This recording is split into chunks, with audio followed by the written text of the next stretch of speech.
गौआ का जुटे नर नारी हवन होय हमरे दुआरी। हमरे दुआरी हो हमरे दुआरी, गौआ का जुटे नर नारी हवन होय हमरे दुआरी। गौआ का जुटे नर नारी हवन होय हमरे दुआरी। गंगा का जलवा भरलाए ससुर जी, गंगा का जलवा भरलाए ससुर जी। लाए ससुर जी हो लाए ससुर जी, कलशा भरे भारी भारी हवन होय हमरे दुआरी। कलशा भरे बारी बारी हवन होय हमरे दुआरी। गौआ का जुटे नर नारी हवन होय हमरे दुआरी। गैया का घियना लिया मैं हो जेठ जी, गैया का घियना लिया मैं हो जेठ जी। करे उजियार दियना बारी हवन होय हमरे दुआरी। गौआ का जुटे नर नारी हवन होय हमरे दुआरी। गौआ का जुटे नर नारी हवन होय हमरे दुआरी। लाली चुनरिया लिया मैं देवर जी, लाली चुनरिया ले आवे देवर जी। चुनरी चढ़ावे बारी बारी हवन होय हमरे दुआरी। चुनरी चढ़ावे बारी बारी हवन होय हमरे दुआरी। गौआ का जुटे नर नारी हवन होय हमरे दुआरी। चंदन का लकड़ी ले आवे सजन जी, चंदन का लकड़ी ले आवे सजन जी। हवन करे बारी बारी हवन होय हमरे दुआरी। हवन करे बारी बारी हवन होय हमरे दुआरी। गौआ का जुटे नर नारी हवन होय हमरे दुआरी। सासू ननद मिली हरवा बनावे, सासू ननद मिली हरवा बनावे। फुलवा चढ़ावे बारी बारी हवन होय हमरे दुआरी। फुलवा चढ़ावे बारी बारी हवन होय हमरे दुआरी। गौआ का जुटे नर नारी हवन होय हमरे दुआरी। हमारी हवनिया में देवगढ़ आए, हमारी हवनिया में देवगढ़ आए।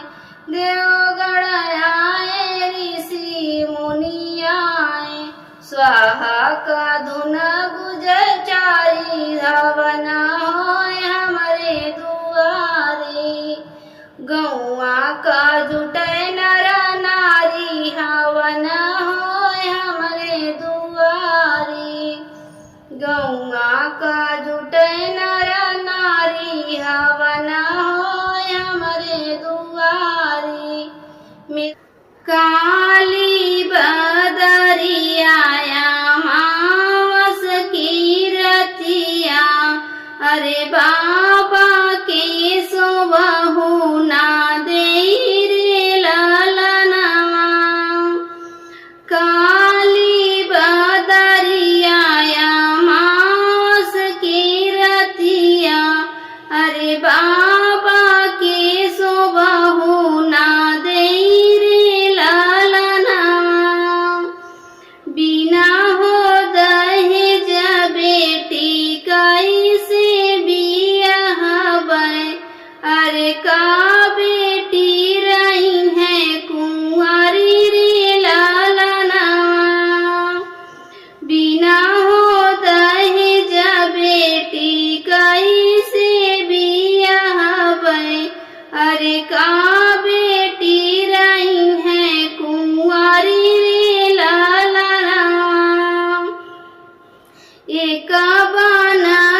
अरे रोवाई दोनों हाथ जोड़ी रे लालना,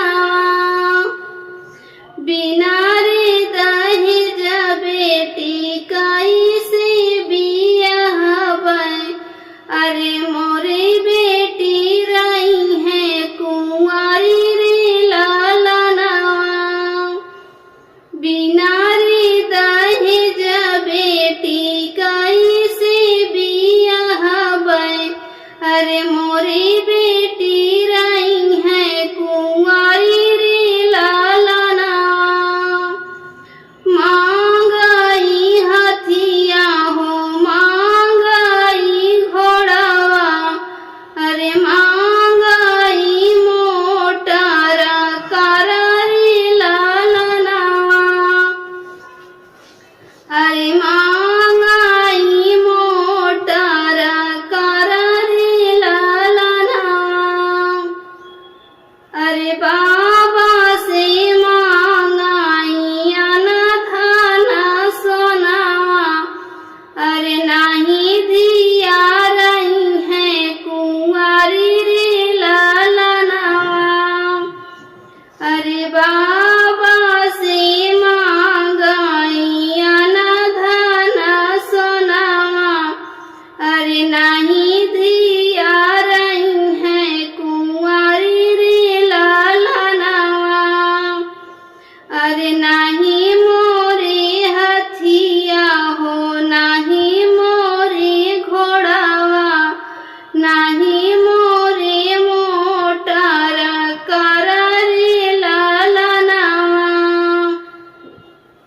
अरे नहीं मोरे हथिया हो नहीं मोरे घोड़ावा, अरे नहीं मोरे मोटर रे लालना। अरे हमारे तो बाटिया एक बेटियावा। अरे उन्हीं के करसुया रे लालना, अरे हमारे तो बाटिया एक बेटियावा। अरे उन्हीं के करसुया रे लालना। मेरा बेटी विवाह गीत अच्छा लगा हो तो प्लीज सब्सक्राइब करें, लाइक करें और कमेंट करके बताएं मेरा बेटी विवाह गीत कैसा लगा।